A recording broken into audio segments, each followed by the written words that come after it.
నిన్న పిఠాపురం జిల్లాలో జరిగిన జనసేన ఆవిర్భావ సభలో పవన్ కళ్యాణ్ గారు ప్రసంగిస్తూ వారి పార్టీ విధానాలను రాష్ట్రం గురించి దేశం గురించి మాట్లాడాలి కానీ ఆయన బీజేపీ స్క్రిప్ట్ చదివినట్లుగా ఉంది.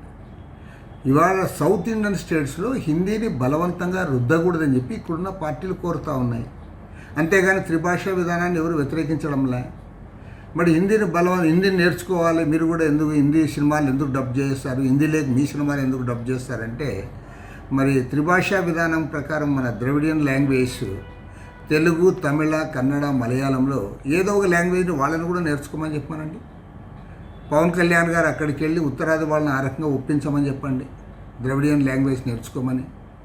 కాబట్టి ఏమంటే బలవంతంగా హిందీ భాషను ఈ ప్రాంత ప్రజలపైన రుద్దడాన్ని తీవ్రంగా వ్యతిరేకిస్తాం. ఇప్పుడు వ్యతిరేకిస్తాం, రేపు కూడా వ్యతిరేకిస్తాం.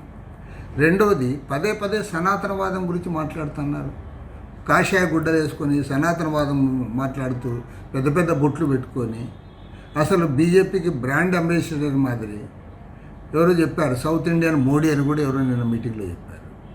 ఆ రకంగా నిజంగా సనాతనవాదం గురించి ఎందుకు అందరూ వ్యతిరేకిస్తూ ఉన్నాం? సనాతనవాదం అనే దానిపైన గతంలో ఎంతో చర్చ జరిగింది. దాని దుష్ఫలితాలు ఎలా ఉన్నాయో కూడా సమాజం అనుభవించింది.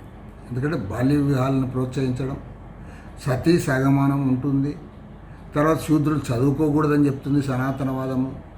అదేవిధంగా అంటరానితనం, గుళ్ళేకి రానివ్వరు, ఇంట్లోకి రానివ్వరు, హోటల్లోకి రానివ్వరు.